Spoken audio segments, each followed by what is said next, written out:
Olá, está começando mais uma edição do Chão e Paz, que hoje traz uma entrevista sobre a Semana de Mobilização Científica da Universidade Católica do Salvador. Nesse bate-papo sobre a CEMOC, você acompanha também uma reflexão sobre os direitos humanos, tema da iniciativa. O programa ainda mostra o trabalho da Pastoral da Saúde na paróquia Nossa Senhora da Esperança, no Estiepe, e as homenagens a Santa Clara de Assis, no abrigo Mariana Magalhães. Tudo isso agora no Chão e Paz.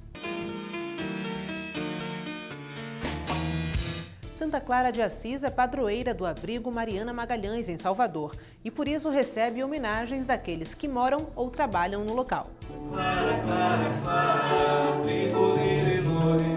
Clara, Clara, Clara, esposa de Jesus. Clara, Clara, Clara.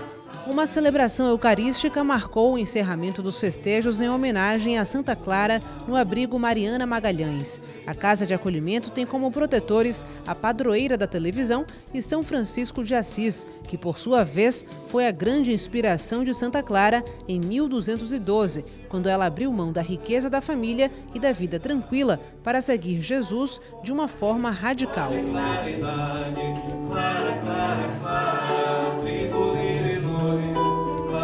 Em nome do Pai, do Filho e do Espírito Santo. Amém. Todo santo, nos diz o Papa Bento XVI, se faz para nós a interpretação viva do Evangelho. Santa Clara, no amor à pobreza, que nada mais é do que você reconhecer a fragilidade de todas as criaturas para ficar na posse unicamente do Criador. Inspirou toda essa caminhada franciscana no lado feminino. E é isso que nós estamos celebrando hoje. Esta santa que foi capaz de, imitando São Francisco, renunciar a toda a posse da vida terrena para possuir o único absoluto que é Deus. Durante a homilia, inspirada nas reflexões do Papa Bento XVI, Dom Marco Eugênio contextualizou a decisão de Santa Clara ao ser atraída por Deus para a total desapropriação de bens materiais. O bispo explicou que a motivação foi a mesma de São Francisco quando disse uma frase que se tornou conhecida: "Pela graça de Deus, tornei-me um homem livre e servo do Deus Altíssimo." O bispo trouxe a ideia de que a natureza humana foi criada para a santidade, de modo que quanto mais o ser humano se aproxima desse ideal, mais livre se torna. Santa Clara nos diz, por pior que seja o nosso problema, se nós olharmos para Deus, todos se tornam insignificantes. Por maior que seja o desafio do serviço aos irmãos, alimentados pela Eucaristia, tudo se torna possível, tudo se torna claramente realizável no amor de Deus. O carisma franciscano inspira o abrigo Mariana Magalhães, que acolhe 70 idosas e mantém esse trabalho desde 1940. Nós temos o terço diário, a adoração, né? A comunidade, e vem gente de fora também, vem pessoas de grupos de oração, vêm e ficam aqui.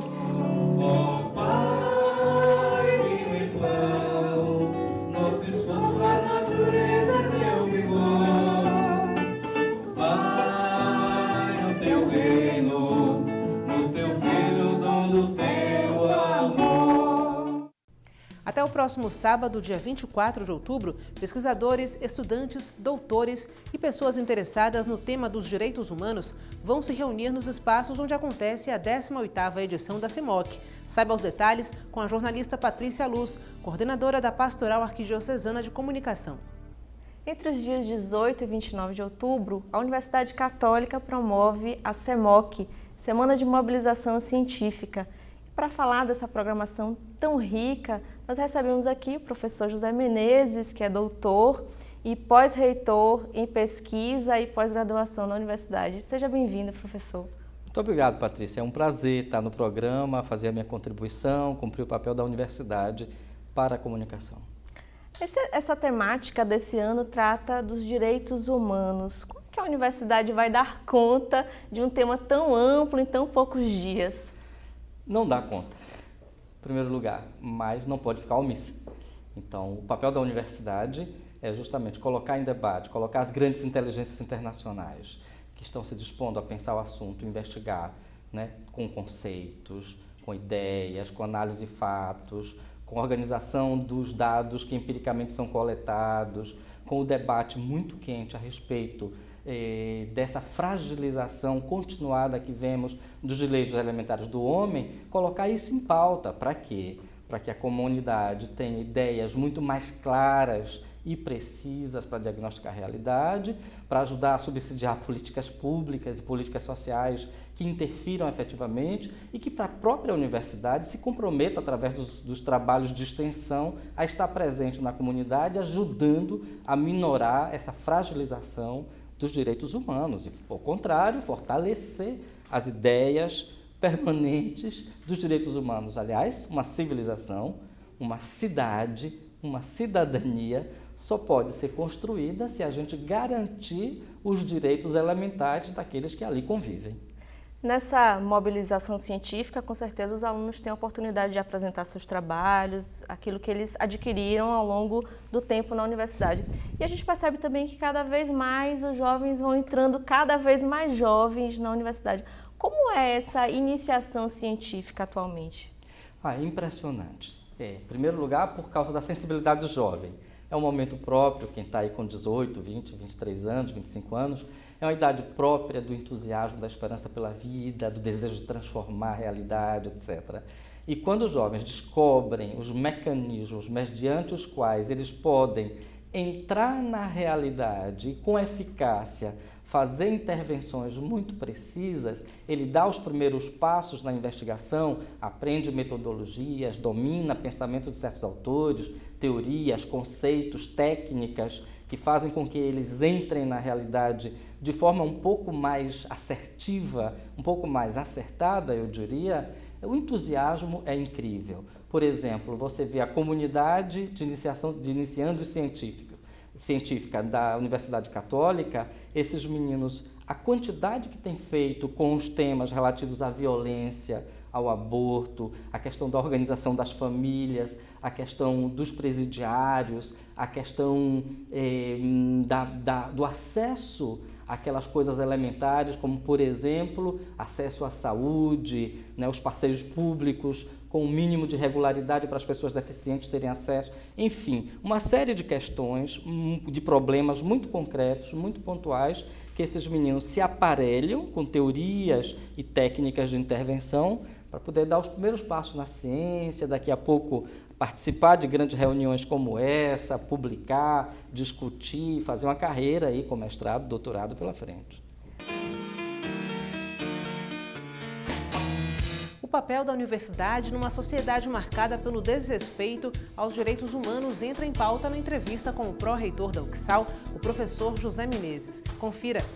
Nós estamos conversando com o professor José Menezes, que é pós-reitor da Universidade Católica, sobre a SEMOC, Semana de Mobilização Científica. Essa já é a 18ª edição da SEMOC e todas elas têm como viés a questão social. Por que tratar esse tema é tão importante para a Universidade Católica? Em primeiro lugar, porque a gente tem que pensar que uma universidade comunitária, e a Universidade Católica do Salvador é comunitária, tem que ter uma sensibilidade muito aguda com os problemas sociais. Nós não devemos somente preparar os cérebros brilhantes de uma elite para serem os líderes, né, da economia, da política, dos negócios.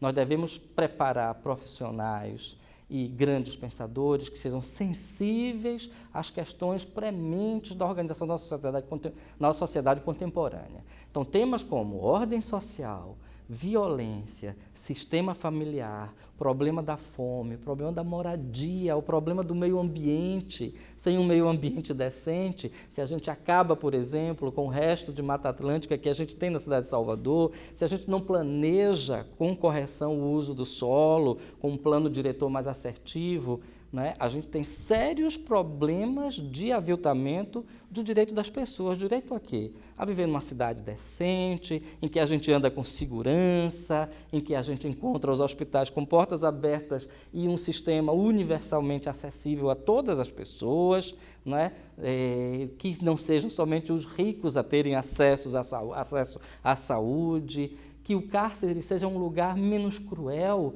para as pessoas realmente serem corrigidas e não serem treinadas e violentadas no seu direito de dignidade e se transformem em pessoas muito mais cruéis relativamente ao crime. Quer dizer, uma série de coisas que, digamos assim, uma universidade católica e comunitária tem que responder. Por quê?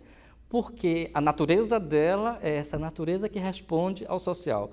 O Evangelho, no frigir dos ovos, além de ser uma mensagem de salvação, é uma mensagem de sensibilidade social cruel. Qual é a mensagem de Jesus, por exemplo?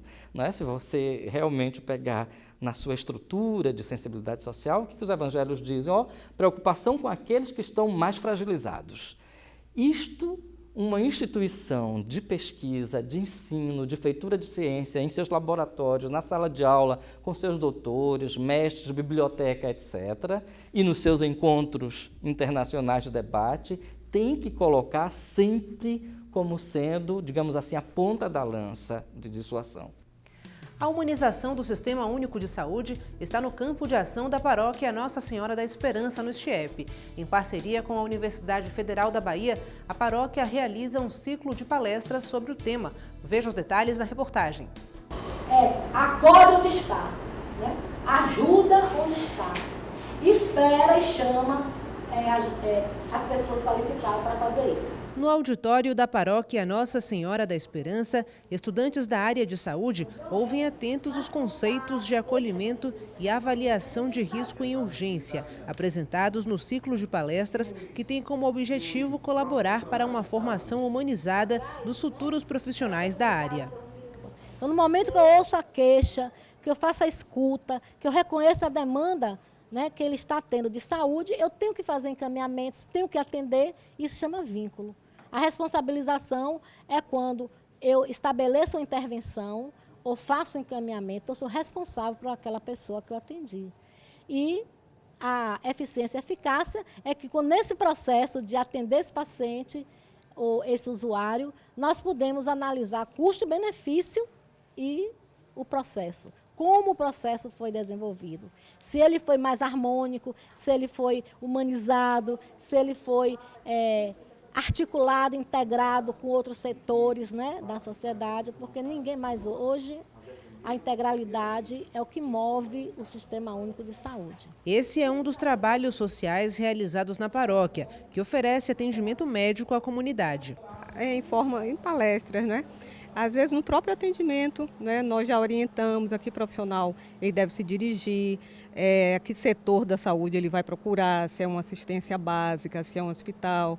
Então, a depender do caso, nós direcionamos a pessoa, já procuramos orientar nesse sentido. A pastoral faz um trabalho voluntário, né? Aqui é um trabalho aberto à comunidade, não só à comunidade, mas extensivo às outras comunidades também. Então, nós temos 2 pediatras e um médico clínico, tá? O atendimento é feito por ordem de chegada, tá? Havendo necessidade também, agendamos. Pároco de Nossa Senhora da Esperança, o padre Walter Rui acolhe os participantes do ciclo de palestras. Nosso propósito aqui justamente é fazer com que, né, todos nós, um trabalho único, um trabalho coletivo, possamos oferecer o melhor para a sociedade. Esse melhor para a sociedade precisa realmente de uma qualificação, precisa nós entendermos de fato onde nós vamos trabalhar, onde nós vamos atuar e qual é o nosso público. Nosso público é gente como a gente. Esse ciclo é aberto para todos os profissionais, seja da área de saúde, né, seja em qualquer outra área. O importante é que as pessoas criem consciência, né, da sua pertença a grupo e do bem que ela pode fazer à humanidade. E a gente só pode fazer o bem reconhecendo também que alguém está fazendo o bem para nós.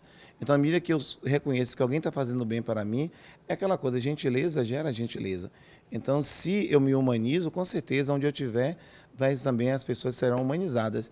E a nossa paróquia aqui, ela tem essa perspectiva, né? Além da parceria com a Universidade Federal da Bahia para oferecer formações sobre estratégias de humanização do Sistema Único de Saúde, a paróquia Nossa Senhora da Esperança realiza outras ações sociais, não apenas para a comunidade do entorno.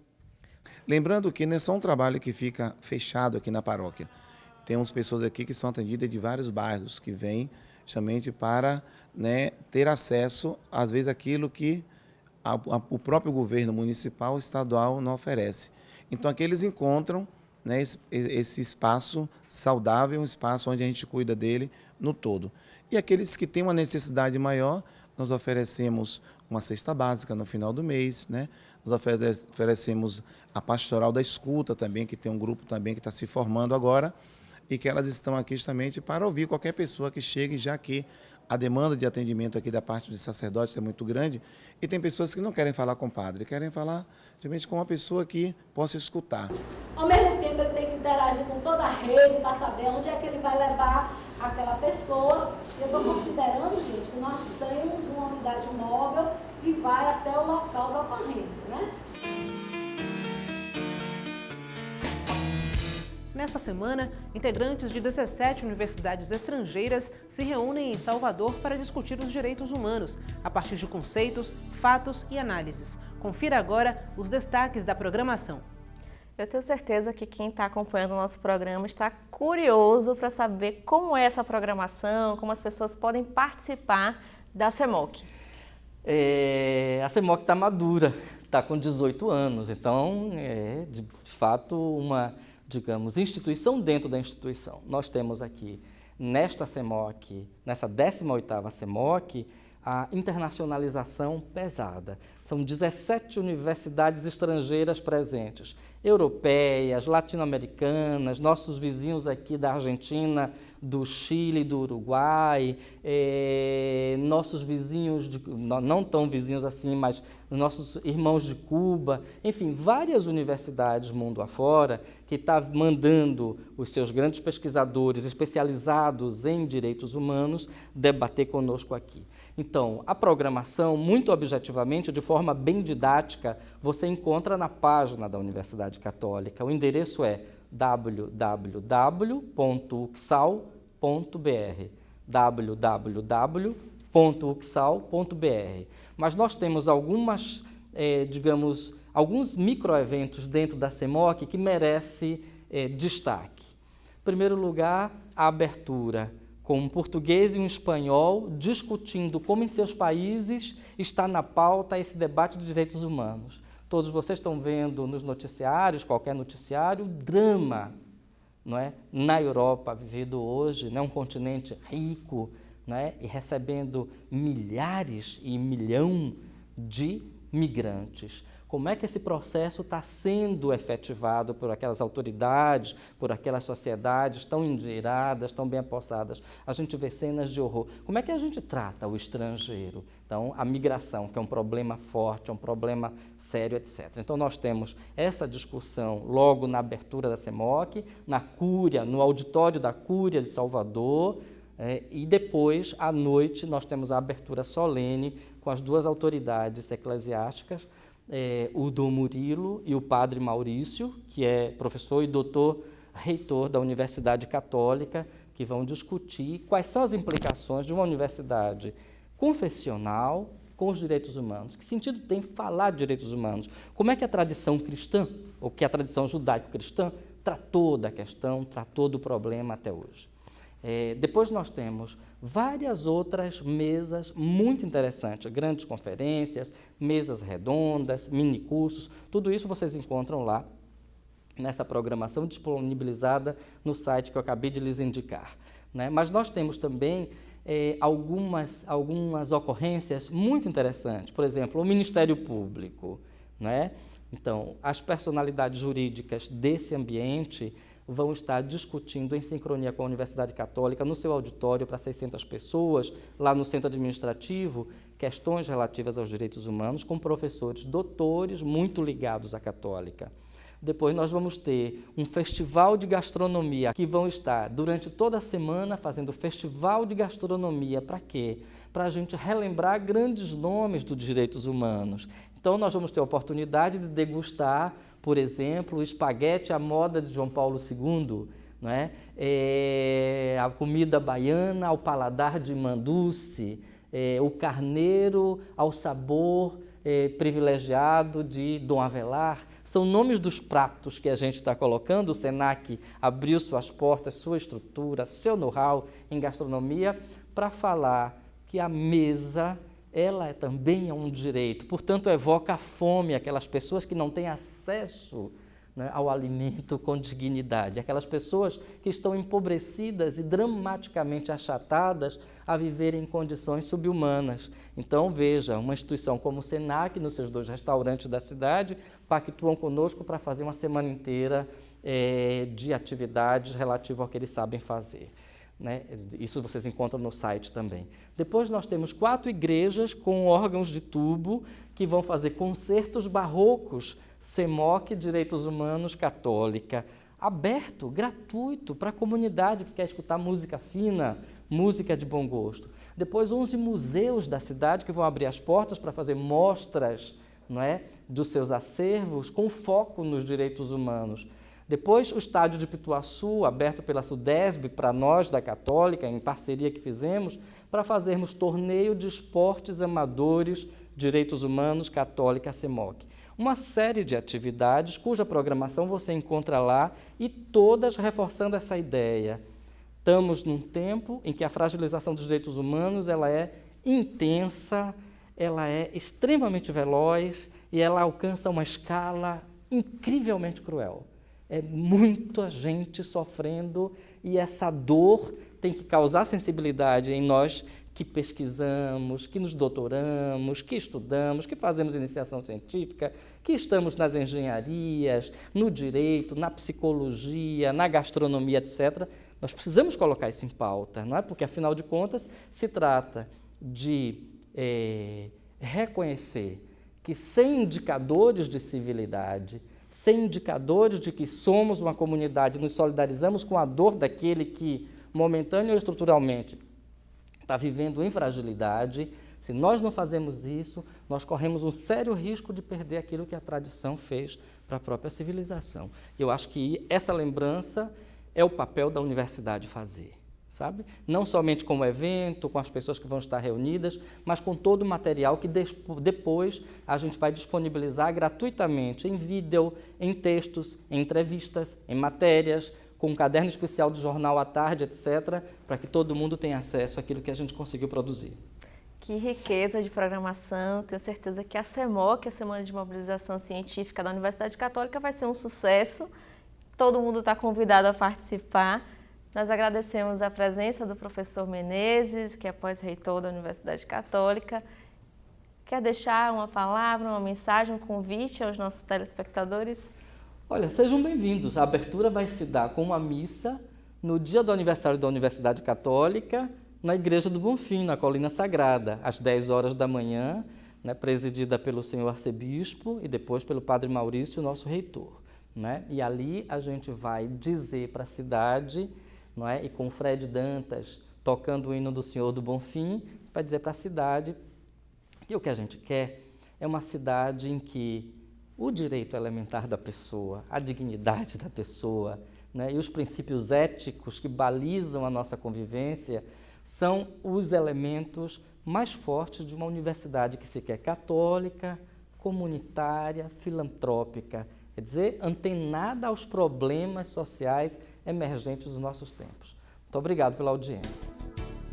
O Chão e Paz fica por aqui e você pode entrar em contato com a nossa equipe através do e-mail chãoepaz@arquidiocesesalvador.org.br e no portal arquidiocesesalvador.org.br você pode rever esta e outras edições do programa, além de encontrar todas as informações sobre a nossa igreja. Para você, uma ótima semana. Fique com Deus e até o próximo Chão e Paz.